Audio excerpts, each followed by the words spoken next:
Alors, bien-aimés dans le Seigneur Jésus-Christ, bonjour, comment vous allez? J'espère que vous portez très bien ce matin. Alors, vous avez à l'écran votre serviteur, Raphaël Christanei. Je suis venu ce matin pour respecter mon engagement parce que je vous avais parlé de la dernière fois que je m'en vais vous expliquer certaines choses à propos de l'évangile. Quand on parle de gospel, c'est quoi en réalité le gospel? Alors je prie pour toi qui m'écoute cette fois-ci, je prie pour toi qui est en train de me suivre ce matin, que la grâce et la faveur de Dieu soient ta partage au nom puissant de Jésus-Christ. Je prie que le cœur qui écoute la parole de Dieu et qui la met en pratique, que Dieu te le donne au nom puissant de Jésus-Christ. Toi qui ne crois plus en Dieu, à travers peut-être une situation que tu traverses, peu importe ce que tu traverses, le mariage, l'enfant, le boulot, des blocages, ainsi de suite, je prie que le Seigneur, dans sa miséricorde, se souvienne de toi au nom puissant de Jésus-Christ. Et cette parole que tu veux écouter ce matin, cette exhortation sera une porte, une clé pour la solution dans ta vie au nom puissant de Jésus-Christ. J'ai prié. Amen. Alors, tel que je disais, je m'en vais vous parler de l'évangile. Quand on parle de l'évangile, quand on parle de gospel, c'est quoi le gospel? C'est quoi en réalité le gospel? Le gospel. Et vous savez très bien, avant le gospel, avant peut-être le Nouveau Testament, il y avait des milliers de faits qui s'étaient déjà passés. Dieu avait créé le ciel et la terre pour une raison. Dieu avait créé les êtres humains sur la terre pour une raison. Dans le livre de Genèse, Dieu avait créé Adam et Ève. Et rappelez-vous très bien que ce n'était pas vraiment la première création. Il y a du monde qui avait été déjà effacé. Alors lorsque Dieu avait créé Adam et Ève, son objectif c'était de les former. Il les avait demandé de rester dans le jardin d'Éden pour les former, pour que son projet, tout ce que lui pense, tout ce que lui voudrait faire de l'être humain, pour que ça puisse marcher. Il les a donné des interdictions, il les a donné des choses qu'ils ne devraient pas faire, il les a dit ça. Mais le diable étant renvoyé sur la terre, fort longtemps, des milliers d'années même avant la création de Adam et Ève, connaissait déjà le plan de Dieu. Parce que le diable dont nous parlons, il était un ange qui servait Dieu, il était avec lui, il faisait tout. Et si vous lisez le livre d'Apocalypse, chapitre 12, à partir du verset 7, la Bible a dit qu'il y eut la guerre au ciel. Et l'ange Michel et ses anges combattirent contre dragon et ses anges. Le dragon, dans ce cas, c'était Satan, qui s'était vanté contre Dieu. Et Dieu s'est fâché, il l'a renvoyé sur la terre. Et quand vous regardez, vous lisez verset 12 de Apocalypse, chapitre 12, verset 12, verset 11 d'abord, la Bible dit: ils les ont vaincus par le sang de l'agneau. Le diable avait été vaincu par le sang de l'agneau. Le diable avait été envoyé sur la terre. Et verset 12, il disait quoi? Il dit: malheur à la terre, car le diable est descendu avec fureur, parce qu'il sait qu'il n'a pas assez de temps. Alors, c'était ça la Genèse. Donc le diable connaissait réellement le plan de Dieu. Il a essayé de stopper cela en demandant à Ève de faire ce que Dieu a dit de ne pas faire. La malédiction avait commencé par là. Jusqu'à ce qu'ils avaient été renvoyés, le monde se multipliait, ainsi de suite. À un moment donné, la Bible a dit que Dieu s'était repenti d'avoir créé l'être humain. C'est-à-dire, il a regretté d'avoir créé l'être humain. Parce que quoi? Son plan initial avait échoué. C'était pas le plan de Dieu c'était pas le plan de Dieu pour le monde. C'est pas ce plan qui a commencé par se passer en réalité. Donc Dieu avait regretté d'avoir créé l'être humain et il avait décidé en son temps de finir avec toute la terre à travers le déluge au temps de Noé. Et il s'est souvenu uniquement de Noé, un homme intègre. Pour ne pas aller trop dans l'histoire, même après que la famille de Noé a commencé par à se procurer, devenir de plus en plus nombreux, multiplier la terre, la même situation, les mêmes péchés, les mêmes caractères que les êtres humains avaient en son temps, qui avaient amené Dieu c'est-à-dire à regretter et à tuer tout le monde, c'était les mêmes caractères qui se développaient encore en être humain. Parce que quoi? Quelque chose s'est passé. Il y a une barrière qui avait été brisée. Alors je vais dans l'évangile maintenant. Lorsque Dieu en était marre, il avait décidé encore de faire quoi? De finir totalement avec la terre. Cette fois-ci, il a dit qu'il n'allait pas tuer tout le monde avec l'eau, mais peut-être ce serait avec le feu. Jésus-Christ, le seul fils unique, tel que la Bible nous a dit, il était obligé de se lever, plaider le cas de l'humanité devant Dieu. Seigneur, il a dit, Dieu, c'est toi-même qui les as créés, mais ils ne te connaissent pas.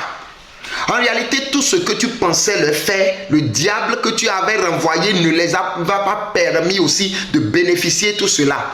Laisse-moi aller leur parler de toi. Laisse-moi aller leur faire comprendre en réalité quels sont tes principes. Laisse-moi aller leur faire comprendre que voilà, ils courent ce risque. Le feu de l'enfer est déjà là. Laisse-moi aller leur enseigner le chemin du royaume de Dieu, le chemin qui mène au ciel. Et c'était pour cela que Jésus-Christ était venu sur la terre. La mission de Jésus-Christ avait commencé déjà dans le Nouveau Testament, dans le livre de Marc. Excusez-moi, dans le livre de Matthieu. Matthieu a parlé de sa mission. Marc a parlé de sa mission. Luc également a parlé de sa mission. Dans Jean, on a également sa mission, ainsi de suite. Donc, si vous lisez par exemple le livre de Jean, chapitre 14, verset 6, c'est là il dit, Jésus lui dit, je suis le chemin, la vérité et la vie. Nul ne vient au Père que par moi. Si vous me connaissez, vous connaîtrez aussi mon Père. Praise the Lord. Donc, Jésus-Christ était venu pour nous montrer le chemin. C'est ça l'évangile. Quand on parle d'abord de l'évangile, quand on parle de gospel, c'était la mission pour laquelle Jésus-Christ était venu sur la terre.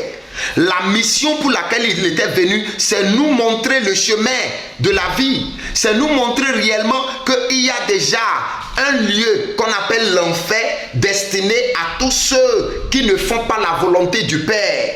Il y a également le paradis pour ceux qui font la volonté du Père.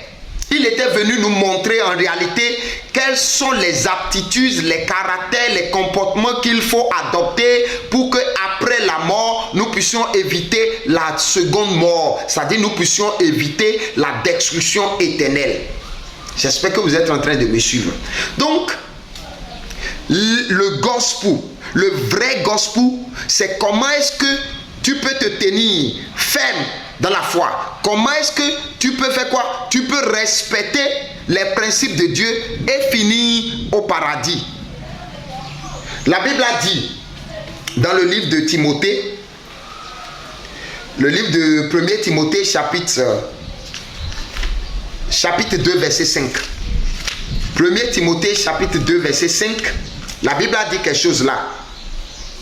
La Bible a dit dans 1 Timothée chapitre 2 verset 5. Il dit,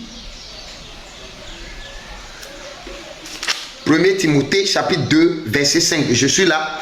Il dit, car il y a un seul Dieu et aussi un seul médiateur entre Dieu et les hommes, Jésus-Christ homme. Il y a un seul Dieu, un seul médiateur.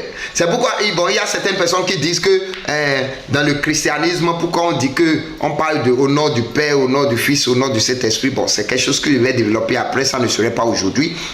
Donc, nous n'avons pas trois dieux, nous avons un seul Dieu. Le seul Dieu, c'est celui qui a créé le ciel et la terre. Et Jésus-Christ, en réalité, n'est pas Dieu, mais Jésus-Christ est le médiateur. C'est le Fils unique de Dieu qui a été envoyé dans l'intention de nous réconcilier vers le Seigneur Jésus-Christ. C'est pourquoi la Bible a dit, il y a un seul médiateur. Et le médiateur, c'est entre nous, entre Dieu et les hommes. Jésus-Christ est entre Dieu et les hommes. Il a dit, personne ne peut aller au Père sans passer par lui, le Fils.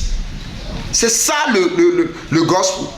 C'est ça en réalité. Donc, lorsque nous parlons du gospel, une église aujourd'hui qui est basée en vérité sur la parole de Dieu, une église qui respecte tout ce qui se trouve dans cette Bible, l'église là ne peut pas vivre, ne peut pas exister sans parler du gospel, sans parler de la mission pour laquelle Jésus-Christ est venu sur la terre.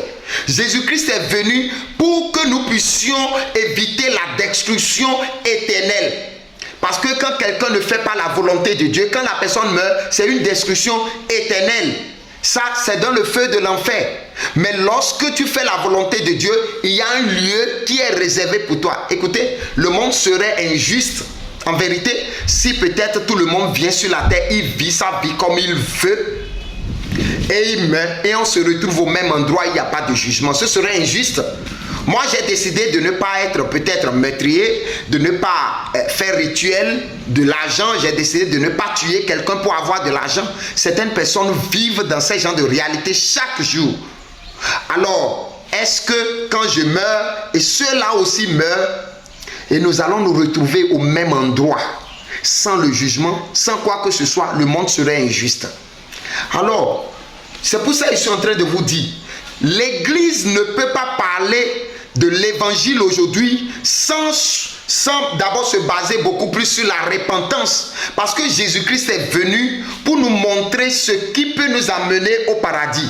Alors, tu ne peux pas dire que tu vas au ciel sans la repentance. Tu dois te repentir de tous tes péchés. Ça, c'est numéro 1.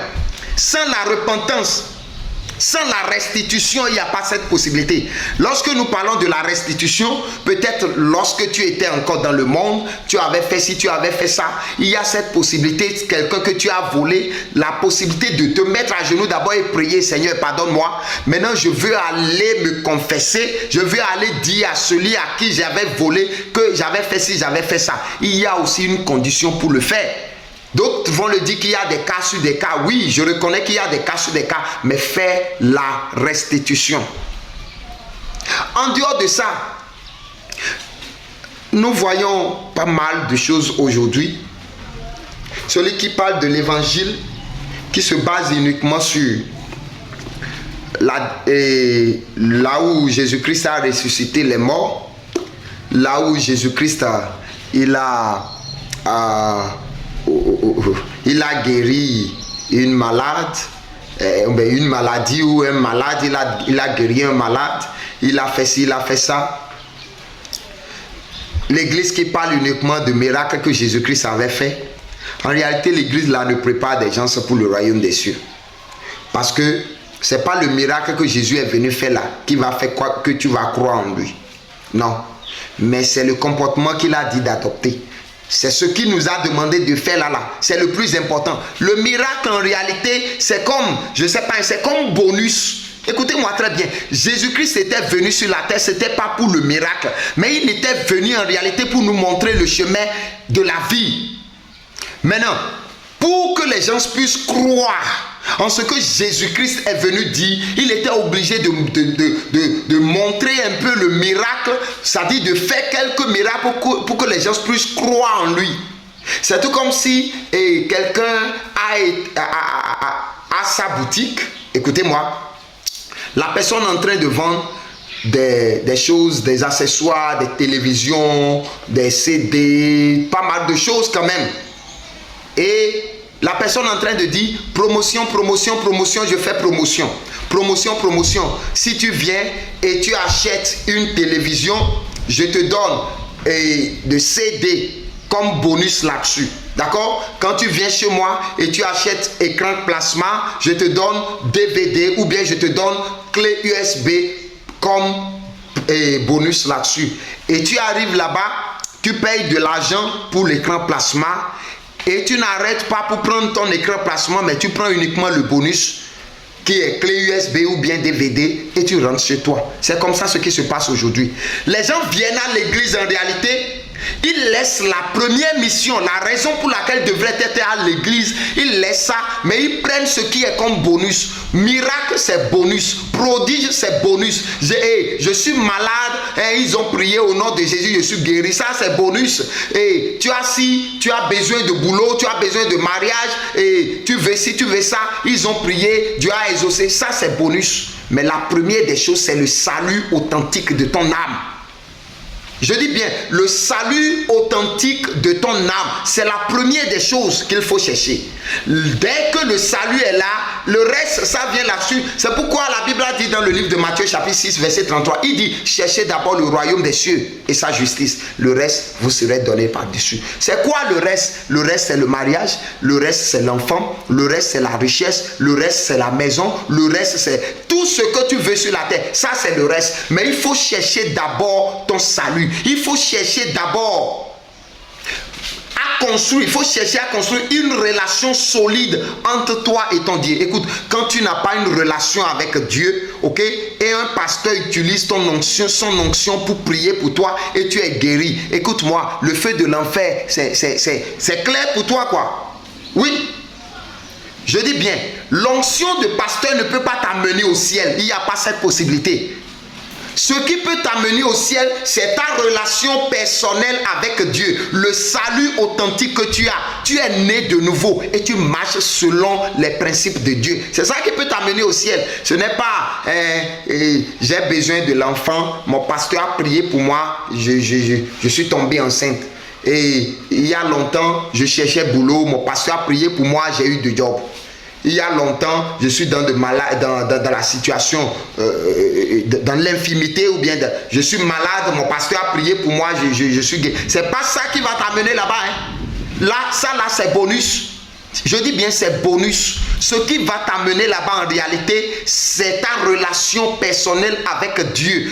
Comment est-ce que tu te comportes?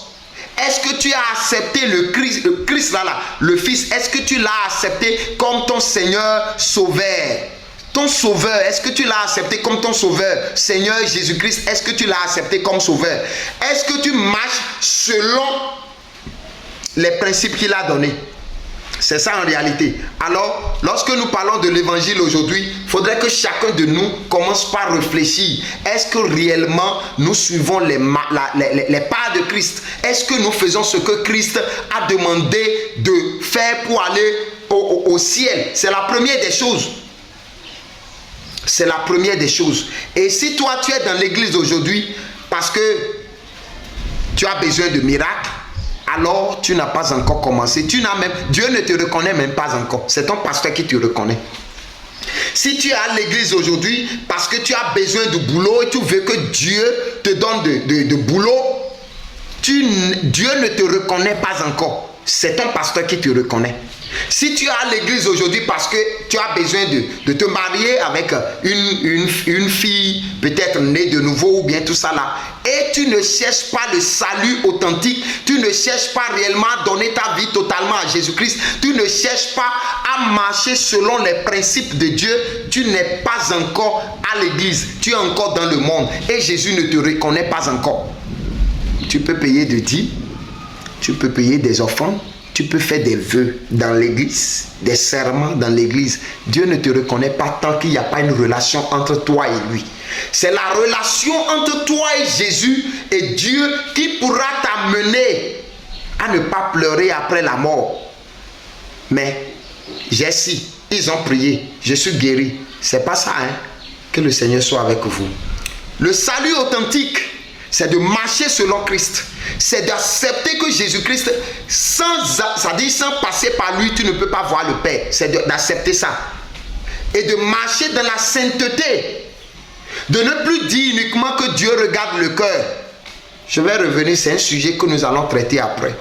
Donc, vous tous qui avez écouté cette parole, il faut examiner vous. Il faut essayer de vous examiner. Est-ce que réellement, vous avez accepté Jésus-Christ comme votre sauveur personnel?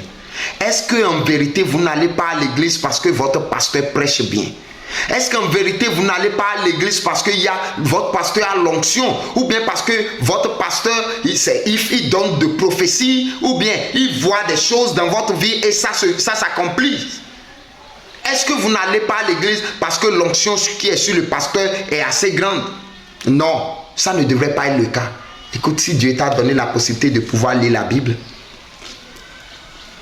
ta Bible et non ton pasteur. Je dis bien ma Bible et non mon pasteur.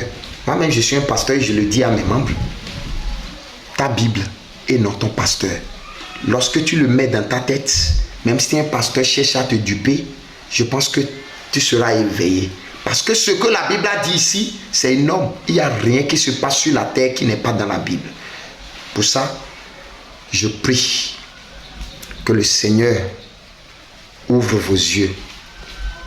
Tous ceux qui sont rentrés dans de l'escroquerie appelée Église, que Dieu ouvre vos yeux et qu'il vous fasse sortir de là. Il y a beaucoup de choses aujourd'hui. Il y a beaucoup de choses aujourd'hui. Parmi les 80, les 100, quand on prend toutes les églises que nous avons sur la terre, difficilement on va trouver 2% qui sont vraiment assises sur la parole de Dieu et sur le sang de Jésus-Christ. Les restes là, non. C'est fake. Que le Seigneur soit avec vous. Et tel que tu m'as écouté cette fois-ci, la grâce et la faveur, je dis le privilège pour prendre cette parole au sérieux et de marcher selon cette parole que Dieu te le donne au nom puissant de Jésus-Christ. Tout ce qui te couvre les yeux, qui ne te permet pas de voir la vérité, tu es là, on te demande d'amener l'argent de bougie, d'amener l'argent de savon, d'aller te laver au bord de la rivière, tout ça, je prie que Dieu ouvre tes yeux au nom puissant de Jésus-Christ et que tu ne sois plus dans cette prison spirituelle au nom de Jésus-Christ. C'est-le. Cherchez la face de Dieu. Ne cherchez plus la face de pasteur. Cherchez la face de Dieu. Cherchez à connaître qui est Dieu. Cherchez à connaître la mission pour laquelle Jésus-Christ était venu. Ayez une relation étroite avec lui. Et il va vous sauver. Quel que soit ce que vous demandez, il vous le donnera. Il est fidèle. Au nom puissant de Jésus-Christ, j'ai prié. Amen. Merci beaucoup. C'est Raphaël Christeney. Je suis de l'église évangélique de Dieu, des proclamateurs de l'enlèvement. Nous sommes au Bénin, nous sommes partout dans le monde entier. Soyez bénis au nom de Jésus.